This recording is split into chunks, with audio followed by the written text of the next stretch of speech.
Cats and werewolves. The most challenging day, I think, that we shot was what the crew referred to as Black Friday, which was a night shoot. Going into that night, I had thought, well, this is probably going to be like an easier night. There's nothing too heavy. We're sitting around a fire and we're going to be listening to a story. But it took a turn for the worst at a certain time, I think 12 or something like that. It just started pouring rain. Raindrops the size of great big Californian cockroaches, huge, great big things are coming down. And rain makes the noise of sizzling sausages.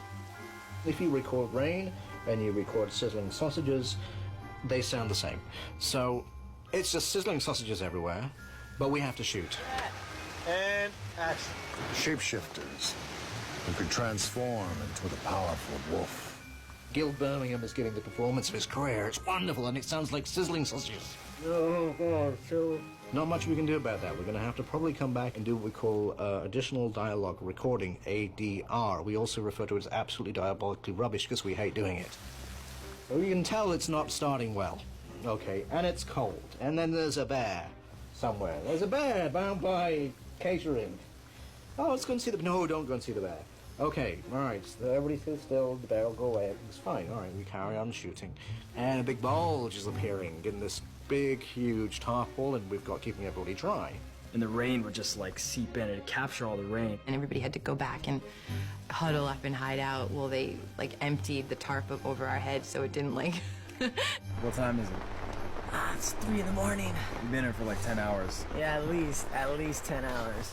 I think now, looking back on it, it was a bonding experience. In the end, yeah, we had a good time that night. I mean, David was really good about keeping us relaxed and keeping the cast together on that one. You would never know. It was shot in the most horrific conditions.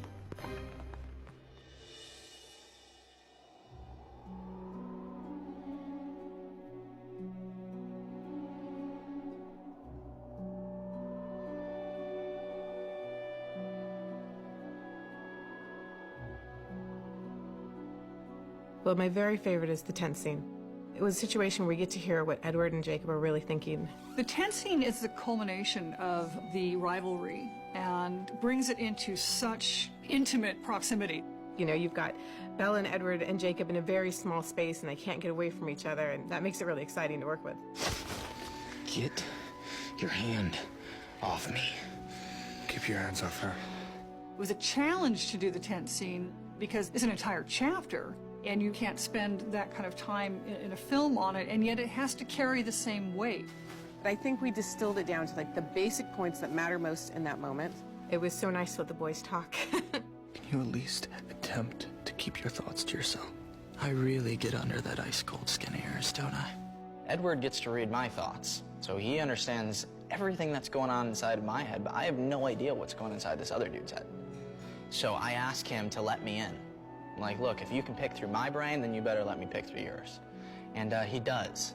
Jacob can really confront Edward about his own inadequacies in a way that no one else can, and he finds it very difficult to deal with.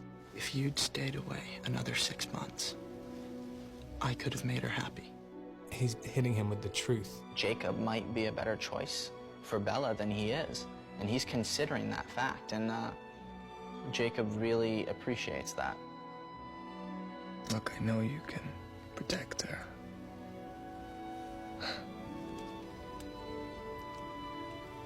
But you can give her a life, a human life. And that's all I want for her.